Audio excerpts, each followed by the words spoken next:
तो भाई साहब क्या है जाट मूवी की स्टोरी, क्यों रणदीप हुड्डा अपने आप को रावण घोषित करने पर तुले हुए हैं और कहाँ है उनकी लंका जहाँ पर उन्होंने लहासों का होलसेल बिजनेस कर रखा है, सब कुछ जानेंगे आज की इस वीडियो में। बस आप वीडियो को लाइक करके चैनल को सब्सक्राइब करना बिल्कुल भी ना भूलें, क्योंकि अभी तक हम सब्सक्राइबर वाले रेस में काफ़ी पीछे हैं, ठीक इस कछुए की तरह। जबकि हमारे चैनल को लगभग 8 से 10 महीने हो चुके हैं, बट फिर भी हम इस रेस में काफ़ी पीछे हैं। बात तो सही है।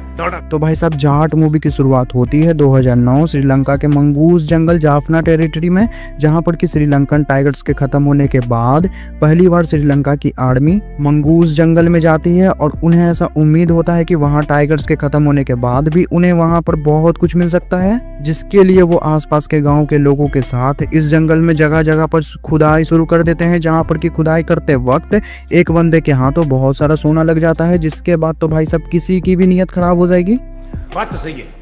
और क्योंकि ये बंदा कोई और नहीं बल्कि रणदीप हुड्डा होते हैं, यानी कि राणा तुंगा, तो वो इतने सारे गोल्ड को आर्मी के हवाले तो करने से रहे, तो वो यहाँ पर आर्मी वालों पर ही हमला कर देते हैं और गोल्ड को लेकर अपने भाइयों के साथ यहाँ से भागकर इंडिया चले जाते हैं, वो भी इस नाव की मदद से, जहाँ पर कि वो आंध्र प्रदेश के एक मोटोपल्ली नाम के गाँव में जाते हैं, जहाँ पर कि वो अपना दबदबा बनाने के लिए लोगों का गला ऐसे काटते हैं जैसे कि वो गाजर और मूली काट रहे हो, और ऐसे ही कर करके वो इतने सारे लोगों को मारते हैं कि धीरे धीरे करके पूरा का पूरा 30 से 40 गांव उनका नाम तक लेने से डरने लगता है। वहां की पुलिस उनसे डरने लगती है, वहां की सरकार उनसे डरने लगती है। फिर एक मोमेंट ऐसा भी आता है जब वहां की पुलिस, वहां की सरकार सब रणदीप हुड्डा यानी कि राणा तुंगा के सामने झुक जाती है, जो कि भाई साहब मूवी में बहुत बढ़िया तरीके से दिखाया जाता है। मतलब कुल मिलाकर जब तक मूवी में सनी पाजी की एंट्री नहीं होती है तब तक मूवी को रणदीप हुड्डा यानी कि राणा तुंगा अपने कंधों पर उठाए रखता है। मूवी की स्टार्टिंग में उनका एक अलग ही लेवल का भौकाल होता है, जिसे कि बहुत बढ़िया तरीके से हमें मूवी में दिखाया जाता है कि कैसे वो छोटी छोटी सी बातों पर लोगों को मार रहे हैं, उनके सर को अपने हाथों में लेकर गांवों में घूम रहे हैं और इस तरह से वो अपनी जर्नी को कंप्लीट कर रहे हैं। और यह सिलसिला सालों तक चलता रहता है। वो गांव के लोगों को बेरहमी के साथ मारते रहते हैं, बट गांव वालों में उनका इतना डर होता है कि वो अपनी फैमिली के मेंबर्स के लिहाज पर रोने तक नहीं जाते हैं कि कहीं राणा तुंगा उन्हें भी ना मार दे। और फिर तभी मूवी में एंट्री लेते हैं अपने सनी पाजी, जो कि ज्यादा कुछ नहीं बस राणा तुंगा के गाँव के पास से कहीं गुजर रहे होते हैं, और तभी वो वहां पर रुककर इडली खाने लगते हैं और विलेन के साइड का एक बंदा उनकी इडली को गिरा देता है। जिसके बाद सनी पाजी बस इतना चाहते हैं कि वो बंदा जिसने उनकी इडली गिराई है वो बस उनसे सॉरी बोल दे, जो कि भाई साहब आपको पता ही है इन गुंडे टाइप के लोग सॉरी नहीं बोलते हैं जब तक उनके सामने सरू जैसी कोई लड़की ना हो। जैसे इंदर को ही देख लीजिए, वो किसी को भी सॉरी नहीं बोलता है, बट वो बहुत आसानी से सरू को सॉरी बोल देता है, क्योंकि आपको पता ही है औरत का चक्कर बाबू भैया, औरत का चक्कर बहुत बेकार होता है।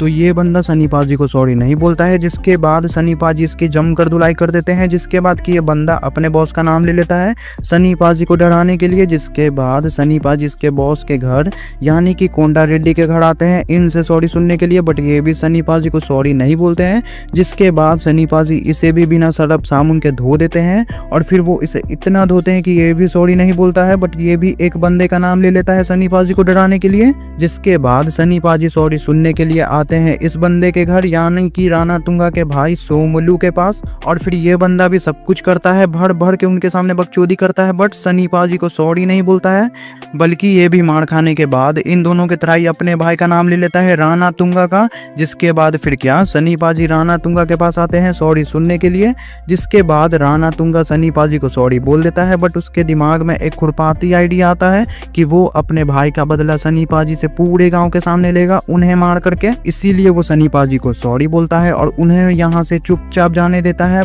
बट सनी पाजी को यहाँ पर एक पुलिस की गाड़ी दिख जाती है और फिर सनी पाजी अपने दिमाग पर जोर डालते हैं कि इस गांव में आखिरकार चल क्या रहा है, और तभी उनकी नजर यहाँ पर इस पुलिस की वर्दी पर पड़ती है, जिस पर कि एक लड़की का नाम लिखा हुआ होता है और वो पूरी तरह से फटा हुआ होता है, जिससे कि सनी पाजी को यह पता चल जाता है कि राणा तुंगा ने शायद अपने घर में कुछ लेडीज ऑफिसर को किडनैप कर रखा है। और फिर क्या सनी पाजी उन लेडीज पुलिस ऑफिसर को ढूंढते हैं, उन्हें यहाँ से रिहा करवा करवाते हैं और राणा तुंगा के सामने यहाँ से उन्हें सही सलामत लेकर चले जाते हैं। बट इन सभी चीजों के बीच में हमें बहुत सारे ट्विस्ट एंड टर्न्स देखने को मिल जाता है कि कैसे ये ladies police officer Rana Tunga के घर क्यों आती है, वो कैसे यहाँ पर किडनैप हो जाती है, उनकी ऐसी हालत कौन करता है और कैसे सनी पाजी उन्हें यहाँ से बाहर निकालते हैं, जहाँ पर क्या मैं एक अच्छा खासा मांस मसाला एक्शन देखने को मिल जाता है जो कि सनी पाजी राणा तुंगा के घर में उसके सामने करते हैं। बट वो उनका कुछ नहीं उखाड़ पाता है क्योंकि आज से पहले वो उनके जैसे आदमी से मिला ही नहीं होता है, जिसके पीछे भी एक रीजन होता है कि क्यों सनी पाजी मूवी में इतने फियरलेस होते हैं, इतने खतरनाक और इतने एग्रेसिव होते हैं। तो मूवी में एक मोमेंट ऐसा भी आता है जब राणा तुंगा सनी पाजी पर बंदूक तान देता है और सामने से सनी पाजी भी राणा तुंगा पर बंदूक तान देते हैं, जिसके बाद तो भाई साहब बहुत से लोगों को ये समझ में आ जाता होगा कि सनी पाजी भी मूवी में कोई आम इंसान नहीं है, बल्कि वो भी आर्मी वगैरह से हो सकते हैं।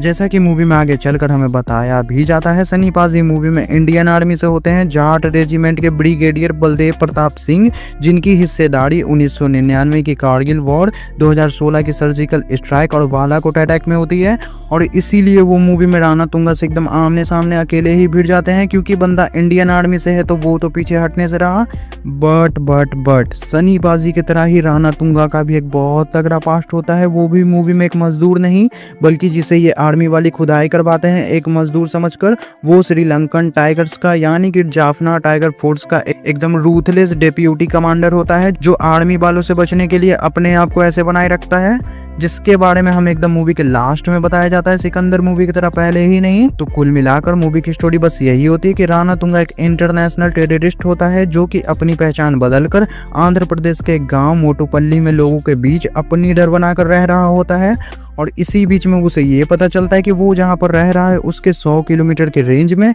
वहाँ की मिट्टी में एक बहुत ही कीमती चीज़ है जिसे दी वेस्ट थोरियम कहा जाता है, जिसकी कीमत अरबों खरबों में होती है। और इसीलिए ये बंदा उससे ये डील करता है कि वो वहाँ के 30 गांव को खाली कराएगा, वहाँ के लोगों से उनकी जमीन को छीनेगा, जिसके बदले में उसे 25,000 करोड़ मिलेगा। जिसके बाद फिर क्या, राणा तुंगा मूवी में गांव खाली कराने के लिए लोगों को जानवरों की तरह मारने लगता है और जो कोई भी उसके खिलाफ जाता है वो उसका सर धड़ से अलग कर देता है। और इसी डर से धीरे धीरे करके पूरा का पूरा गाँव खाली होने लगता है। लोग अपनी जमीन राणा तुंगा के नाम करके यहाँ से जाने लगते हैं। बट इससे पहले कि सभी लोग यहाँ से चले जाते हैं, इत्तेफाक से सनी पाजी की गांव में एंट्री हो जाती है, जिसके बाद कि फिर उन्हें जब इस गांव के हालात के बारे में पता चलता है तो वो ये फैसला करते हैं कि वो इस गांव को राणा तुंगा से जरूर बचाएंगे, चाहे इसके लिए उन्हें जो कुछ भी करना पड़े। जिसके बाद वो सबसे पहले राणा तुंगा के भाई को मारते हैं, यहाँ के पुलिस वालों को मारते हैं जो कि राणा तुंगा के साथ मिले हुए होते हैं। और फिर मूवी के एंडिंग में सनी पाजी राणा तुंगा को मारते हैं, जो कि मूवी के मेकर्स को और भी बढ़िया तरीके से हमें दिखाना चाहिए था।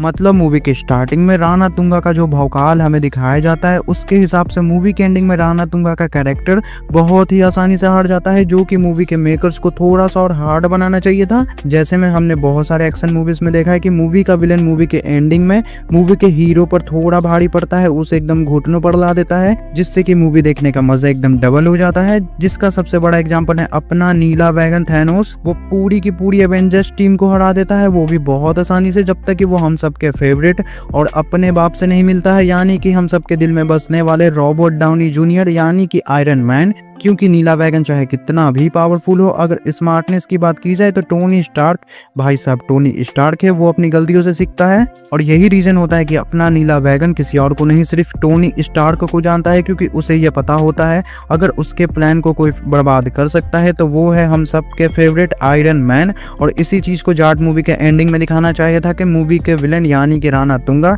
सनी पाजी को हरा देता है, उन्हें एकदम घुटनों पर ला देता है, जिसे देखने में पब्लिक को बहुत मजा आता। बट ऐसा होता नहीं है। मूवी के मेकर्स मूवी को एक बहुत ही सिंपल एंडिंग देते हैं, जिससे वो शायद और भी बेहतर बना सकते थे। बाकी आपको मूवी की एंडिंग कैसी लगी, पूरी की पूरी मूवी कैसी लगी और मूवी के एक्शन सीन कैसी लगी, वो तो आप मुझे कमेंट बॉक्स में बताना बिल्कुल भी ना भूलें। बहुत ही जल्द मिलते हैं हम किसी नेक्स्ट वीडियो में। वीडियो अच्छा लगा तो वीडियो को लाइक करें, वीडियो कैसी लगी कमेंट करें, चैनल को सब्सक्राइब करें। बाय।